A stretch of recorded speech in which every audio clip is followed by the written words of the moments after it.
হরে কৃষ্ণ বন্ধুরা, আগামী 30শে এপ্রিল বুধবার অক্ষয় তৃতীয়ার দিন ভুলেও খাবেন না এই তিনটি খাবার।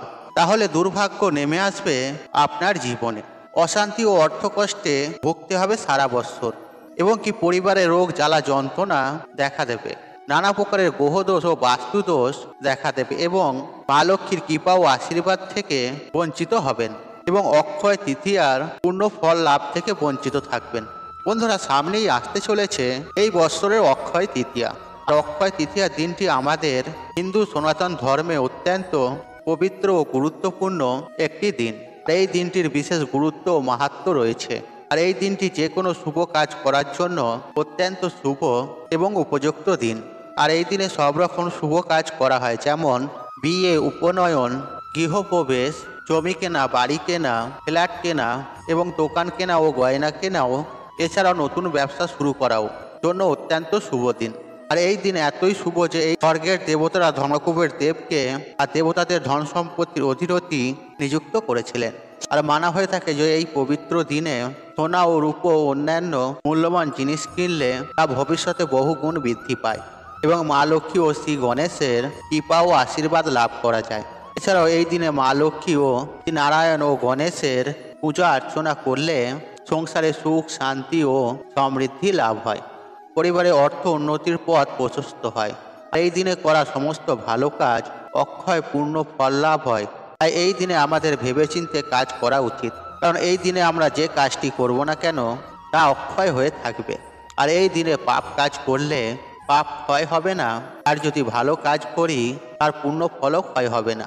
অর্থাৎ এই দিনে প্রাপ্ত করা পূর্ণ ফল অক্ষয় হয়ে থাকবে।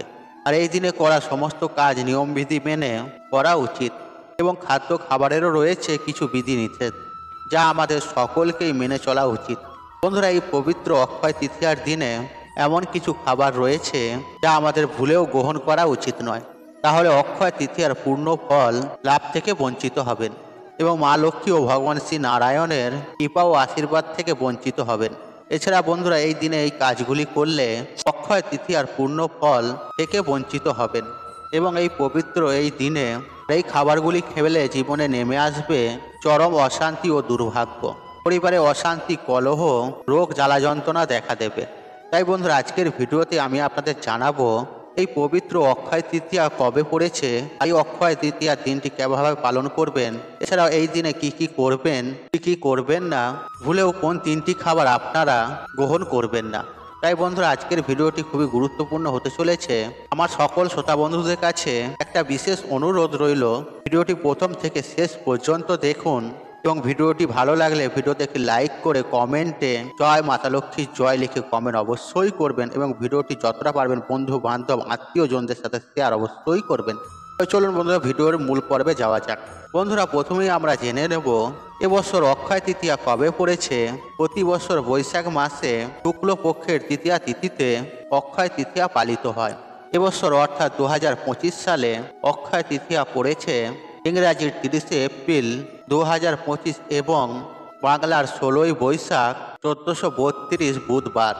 অক্ষয় তৃতীয়া তিথি শুরু হবে ইংরাজির 29শে এপ্রিল 2025 এবং বাংলার 15ই বৈশাখ 1432 মঙ্গলবার দিন রাত্রি 8:24 থেকে, এবং অক্ষয় তৃতীয়া সমাপ্ত হবে ইংরাজির 30শে এপ্রিল 2025 এবং বাংলার 16ই বৈশাখ 1432 বুধবার দিন সন্ধ্যা 5:12। এদিনে অর্থাৎ অক্ষয় তৃতীয়ার দিনে মা লক্ষ্মী ও শ্রী গণেশের পুজো অর্চনার এবং হালখাতার শুভ সময় রয়েছে 30শে এপ্রিল বুধবার সকাল 11:16 থেকে দুপুর 3:28 মধ্যে। আর এই সময়ের মধ্যে আপনার মা লক্ষ্মী ও শ্রী গণেশের পুজো অর্চনাটি সম্পূর্ণ করে নেবেন। আর অক্ষয় তৃতীয়ার দিন গঙ্গা স্নান অত্যন্ত শুভ পূর্ণ ফল প্রদান করেন। আর এই দিনে গঙ্গা স্নানের শুভ সময় রয়েছে 30শে এপ্রিল 2025 বুধবার সকাল 6টার পর থেকে সন্ধে 6:12 মধ্যে। আর অক্ষয় তৃতীয়ার দিন গঙ্গা স্নান ও দানের অক্ষয় পূর্ণ ফল লাভ হয়। আর এই দিনে জব নিবেদন করে ভগবান শ্রীহরি বিষ্ণু তথা ভগবানের পূজা অর্চনা করা উচিত। এছাড়া এই দিনেই রয়েছে ভগবান শ্রীকৃষ্ণের চন্দন যাত্রা। এছাড়াও এই দিনে ভগবান শ্রী বিষ্ণু ষষ্ঠ অবতার পরশুরামের জন্মতিথি। আর অক্ষয় তৃতীয়ার দিন রয়েছে দেবী অন্নপূর্ণার আবির্ভাব। এছাড়া এই দিনে মহাভারতের রচনাকার বেদব্যাস মহাভারতের রচনা শুরু করেছিলেন, তাই অক্ষয় তৃতীয়ার দিনটি অত্যন্ত গুরুত্বপূর্ণ। এছাড়াও পুরীর জগন্নাথের দেবের রথের নির্মাণ হয়েছিল এই অক্ষয় তৃতীয়ার দিন। বন্ধুরা, বছরের 4টি অত্যন্ত শুভ ও গুরুত্বপূর্ণ দিনের মধ্যে এই অক্ষয় তৃতীয়ার দিনটি হলো সর্বশ্রেষ্ঠ এবং সর্বোত্তম। আর এই দিনটি যথাযথভাবে আমাদের পালন করা উচিত। এই দিনে খুব সকাল সকাল ঘুম থেকে ওঠা উচিত। আর এই দিনে সুন্দরভাবে ঘরদোর পরিষ্কার পরিচ্ছন্ন করে রাখা উচিত। তারপর স্নান সেরে সূর্যদেবকে জল অর্ঘ্য দান করবেন। তারপর তুলসী বৃক্ষে জল অর্পণ করবেন। আর এই সময় আপনারা ওং নমো ভগবতে বাসুদেবায় নমঃ এই মন্ত্রটি আপনারা উচ্চারণ করবেন। তারপর আপনারা আপনাদের ঠাকুর ঘরের আসনে পুজোটি করে নেবেন। আর আপনার বাড়িতে যে সকল দেবদেবী আছেন সকলের পূজা অর্চনা করবেন। এই দিনে মা লক্ষ্মী, ভগবান শ্রীহরি বিষ্ণুর, শ্রী গণেশের পূজা অর্চনা করবেন। ভগবান শ্রীকৃষ্ণ ও বাবা মহাদেবের পূজা অর্চনা করবেন। তারপর আপনারা সাধ্য মতন ফল, মিষ্টি, মিষ্টান্ন ভোগ নিবেদন করবেন। এরপর ধূপ, দীপ, প্রদীপ জ্বালিয়ে দেবেন। তারপর আরতি করে নেবেন। সম্ভব হলে এই দিনে অবশ্যই একটি ঘিয়ের প্রদীপ মা লক্ষ্মীর কাছে প্রচলিত করবেন এবং পুজোর শেষে চেষ্টা করবেন অবশ্যই কোনো গরিব, দুঃখী ও ব্রাহ্মণকে দান করতে, কারণ অক্ষয় তৃতীয়ার দিনে দান করাকে অত্যন্ত শুভ ও পূর্ণ ফল প্রদান করেন। বন্ধুরা, এই দিনে অবশ্যই আপনারা গঙ্গা স্নান করবেন, কারণ পুরোটা দিনই রয়েছে গঙ্গা স্নানের বিশেষ সময় বা শুভ সময় রয়েছে পুরোটা দিন। তাই আর যে কোনো সময়ের মধ্যে আপনারা গঙ্গা স্নান করতে পারেন। গঙ্গা স্নানের পূর্ণ ফল মেলে সমস্ত পাপ বিনষ্ট হয়। তাই বন্ধুরা, অক্ষয় তৃতীয়ার পূর্ণ দিনে পূর্ণ ফল লাভ করতে আর আপনারা অবশ্যই চেষ্টা করবেন গঙ্গা স্নান করতে। আর সম্ভব না হলে আপনারা বাড়িতেই স্নানের জলে একটুখানি গঙ্গা জল মিশিয়ে আপনারা স্নান করে নেবেন। আর যদি সম্ভব হয় এই দিনে আপনারা আলাদা করে জল চৌকি পেতে, হলুদ অথবা লাল আসন পেতে মা লক্ষ্মী ও ভগবান নারায়ণ ও শ্রী গণেশের পূজা অর্চনা করে নেবেন। আর এই দিন যেহেতু বুধবার, তাই শ্রী গণেশের পূজা অর্চনা বিশেষভাবে আপনারা করবেন।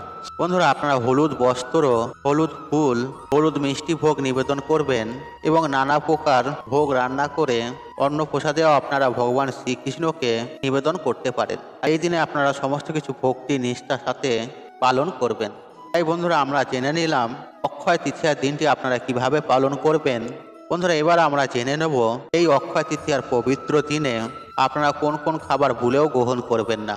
বন্ধুরা, অক্ষয় তৃতীয়ার দিনে ভক্তি ও শ্রদ্ধা সহ কিছু নিয়মবিধি মেনে চললে তা সকলেরই ভালো হয় এবং এই দিনে করা সমস্ত ভালো কাজ পূর্ণ ফল লাভ দেয়। তাই বন্ধুরা, এই দিনে কিছু খাবার রয়েছে যা ভুলেও আমাদের গ্রহণ করা উচিত নয়। আর এই দিনে সর্বপ্রথম যে খাবারটি আপনারা ভুলেও গ্রহণ করবেন না আর তা হলো আমিষ জাতীয় খাবার, অর্থাৎ মাছ, মাংস, ডিম, পেঁয়াজ, রসুন, মুসুরি ডাল ইত্যাদি আমিষ জাতীয় খাবার এই দিনে ভুলেও গ্রহণ করবেন না। তাহলে পরিবারে নেমে আসবে চরম অশান্তি এবং আপনার জীবনে ও সংসারে দেখা দেবে ঘোর অমঙ্গল। সমস্ত পাপের বিনষ্ট হতে হবে, অক্ষয় তৃতীয়ার পূর্ণ ফল থেকে বঞ্চিত হবেন। তাই বন্ধুরা, এই দিনে ভুলেও আপনারা কোনো প্রকারে আমিষ জাতীয় খাবার ভুলেও গ্রহণ করবেন না। বন্ধুরা, দ্বিতীয়তে যে খাবারটি আপনারা ভুলেও খাবেন না তা হলো মাশরুম। আর এই দিনে আপনারা ভুলেও মাশরুম বা ছত্তা জাতীয় খাবার একদমই খাবেন না। বন্ধুরা, মাশরুম হলো একটি ছত্তা জাতীয় খাবার এবং মাশরুমকে আমিষ জাতীয় খাবারের তুলনা করা হয়েছে। তাছাড়া এই দিনে মাশরুম খেলে নানা রকম গ্রহদোষ ও বাস্তুদোষ পিছু ছাড়ে না, ফলে পরিবারে অশান্তি, কলহ ও নানা রকম সমস্যার সৃষ্টি হয়। তাই এই দিনে ভুলেও আপনারা মাশরুমের কোনো তৈরি খাবার ভুলেও খাবেন না। বন্ধুরা, সর্বশেষ যে খাবারটি হলো আর সেটি হচ্ছে নিম পাতা। আপনারা ভুলেও এই অক্ষয় তৃতীয়ার দিন নিম পাতা একদমই খাবেন না, কেননা অনেকেই আছে এই বৈশাখ মাসে নিম পাতা বেগুন ভাজা করে খায়। তাই আপনারা ভুলেও এই অক্ষয় তৃতীয়ার দিন নিম পাতা ভুলেও খাবেন না, কেননা এই দিনেই শ্রী শ্রী জগন্নাথ দেবের রথের কাঠামো শুরু হয়েছিল। আর আপনারা যদি ভুলবশত এই দিন এই 3টি খাবারের মধ্যে যদি আপনারা খেয়ে থাকেন, তাহলে আপনাদের জীবনে নেমে আসবে চরম দুর্ভাগ্য ও দারিদ্রতা।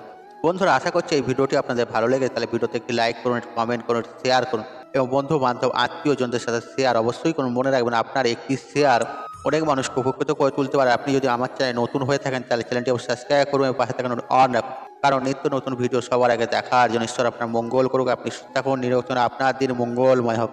হরে কৃষ্ণ কৃষ্ণ কৃষ্ণ হরে হরে।